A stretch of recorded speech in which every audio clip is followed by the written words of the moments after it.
राधे राधे दोस्तों, आज आप सुने 11 माता की कथा।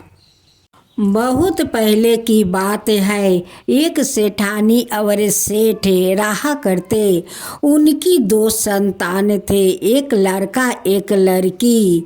सेठानी अपना बेटा का नाम रखा विष्णु और बेटी के नाम रखा एकादशी। एकादशी माँ 11 का परम भक्त थी। वो बड़े श्रद्धा भक्ति से माँ 11 के पूजा किया करती। एकादशी के माँ घर घर जाकर आदमी का घर में काम करती, धान कूटती, आटा पीसती और कुछ चुरा कर आटा और चावल ले आया करती। लेकिन एकादशी को तो वो सब कुछ पसंद नहीं था। वो बार बार अपना माँ को माना करती कि माँ तुम काम छोड़ दो, काम छोड़ोगी तबे तुम चोरी करना बंद करोगी, तुम छोड़ दो माँ। लेकिन माँ अपना बेटी का बात कभी नहीं मानती। एकादशी और विष्णु देखते देखते दोनों बड़े हो जाते हैं। एक दिन सेठ सेठानी कहने लगे कि देखो विष्णु तो बहुत बड़ा हो गया है, अब उनको शादी करवा देना चाहिए। शादी कर लेगा, घर में बहू आ जाएगी, बहू घर संभालेगी और मैं बाहर जाकर काम करूँगी।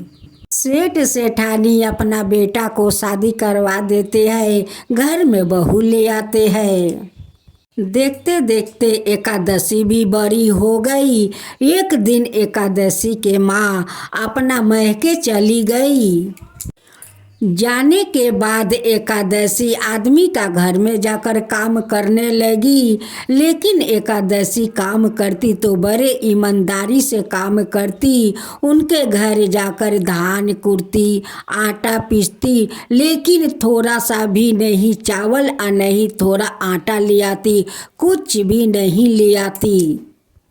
जब एकादशी के माँ अपना मैके से लौट कर अपना घर आती है तो एकादशी से पूछती है कि चावल कहाँ है, आटा कहाँ है। कहती है कि घर में तो कुछ भी नहीं है।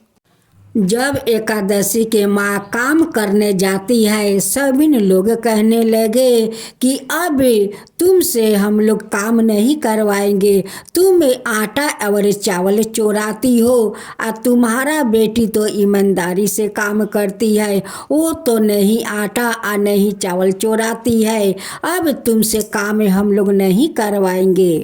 अब तो एकादशी के माँ आती है, आया कर एकादशी को तो बहुत मारने लगी और गुस्से में कहने लगी कि अब तुझे तो मैं भिखारी के साथ शादी कर दूंगा और अपना घर से तुझे रवाना कर दूंगा। मारती है और कहती है कि अरे अभागिन, तू मेरा पेट में लात मारी, तू मेरा काम छोड़वा दिया, मैं तो तुझे भिखारी का घर में शादी कर कर रहूँगी, तुझे भिखारी के घर में ही शादी करूँगी।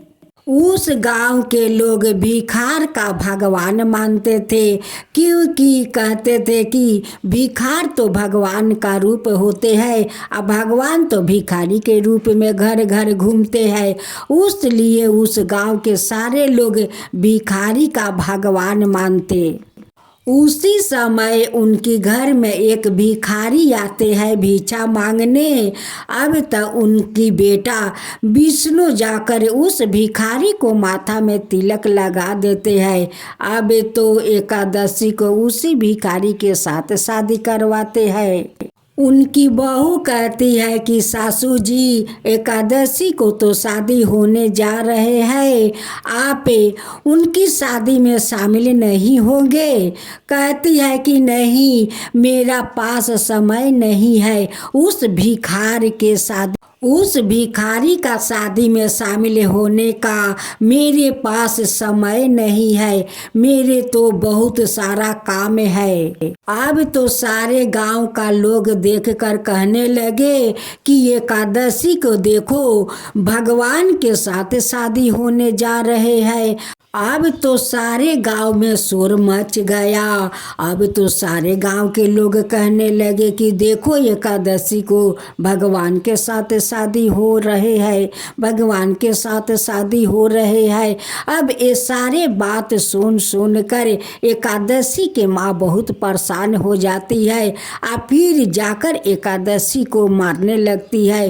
कहती है कि अरे या भागिन, एक तो तेरा शादी एक भिखार के साथ शादी होने जा रहे हैं, और उसका ऊपर सारे गांव वाला इतना शोर मचा कर रखा है कि मेरे सर फाटा जा रहा है। एकादशी अपना घूंघटा देकर जाकर पालकी में बैठ जाती है। पालकी में बैठकर ससुराल चली जाती है। ससुराल में जाती है तो देखती है कि एक टूटा हुआ झोपड़ी है। कहती है कि झोपड़ी है तो सही है, उसी झोपड़ी में अपना दिन गुजार लूँगी। उसी गांव में एकादशी के एक सहेली रहती थी। सहेली कहती है कि एकादशी, तू तो 11 माता का इतना व्रत करती है, फिर भी तेरा ये हालत कि एक भिखारी के साथ तेरा शादी हुआ। अगर तेरा पूजा सच्चा है, अगर तेरा में सत्य है, तो अपना 11 माता से अपना चाबी मांग ले, उस दरवाजा का ताला खोल दे। अब तो इतना बात सुनकर एकादशी 11 माता के पास जाती है, चाबी मांगने को जिद करती है कि हे 11 माता, आप मुझे चाबी दीजिए, आपको देना होगा चाबी। 11 माता उन्हें चाबी दे देती है। जब एकादशी उस दरवाजा को ताला खोलती है तो उसका अंदर देखती है कि बहुत नरक है, और उसी नरक में उनकी माँ पड़ी हुई थी। अब तो एकादशी अपना माँ को उस नरक में देख कर बहुत बेचैन हो जाती है, और माँ 11 से जाकर कहती है कि माँ, मैं तो आपका भक्त हूँ, मैं तो श्रद्धा भक्ति से पूजा करती हूँ। अब मेरी माँ के ऐसा हालत क्यों है कि मेरी माँ नरक में पड़ी है। 11 माता कहती है कि हे एकादशी, जो जैसा कर्म करता है उसका वैसा ही भोगना पड़ता है। तुम्हारी माँ कुकर्म की है, उसीलिए तो वो नरक में पड़ी हुई है। अब तो एकादशी कहने लगी कि हे 11 माता, अगर मेरे पूजा में सच्चा है, अगर सच्चे मन से आपको पूजा किया है, तो मेरे माँ को इस नरक से आज़ाद कर दो, अब वैकुंठ में वास दो। 11 माता कहती है कि अभी तुम्हारा माँ नरक से नहीं निकल सकती है, जब तक इनकी बहू 11वां एकादशी व्रत नहीं करती है, तब तक मुक्त नहीं होती है। वो 11वां एकादशी व्रत करेगी, 12वां में उद्यापन करेगी, तभी जाकर तुम्हारा माँ को मुक्ति मिलेगी। जब एकादशी अपना मैके जाती है तो वहाँ जाकर देखती है कि उनकी भाभी तो प्रेग्नेंट है। अपना भाभी से कहती है कि भाभी देखो 11वां एकादशी व्रत करो, तभी माँ को मुक्ति मिलेगी। देखो माँ कितना बड़ा नरक में पड़ी है। अब तो ननद और भाभी दोनों मिलकर 11वां एकादशी व्रत करती है, 12वां में उद्यापन करती है। अब तो 11 माता उस एकादशी व्रत का पुण्य के कारण उनकी माँ को नरक से निकाल कर अब वैकुंठ में वास कर देती है। उधर एकादशी के टूटे हुए घर को 11 माता महल बना देती है, और उनकी पति भिखारी को एक राजकुमार बना देती है। जब एकादशी अपना मायके से लौट कर ससुराल आती है, ससुराल देख कर बहुत आश्चर्य में पड़ जाती है कि ये तो मेरा टूटा हुआ झोपड़ी था, यहाँ तो महल बन गया। मेरा पति तो राजकुमार जैसा हो गया। ये तो ग्यारस माता चमत्कार कर दी। हे ग्यारस माता, जैसे आप मुझ पर कृपा किया वैसे सब पर कृपा कीजिए। जैसे मेरी माँ को नरक से निकाल कर बैकुंठ को बास दिया वैसे सब कोई के नरक से निकालिए, सब कोई के बैकुंठ में बास दीजिए। जैसे मेरा महल बना दिया, मेरे पति को राजकुमार बना दिया, वैसे सबका महल बनवा दीजिए, सबका राजकुमार दीजिए।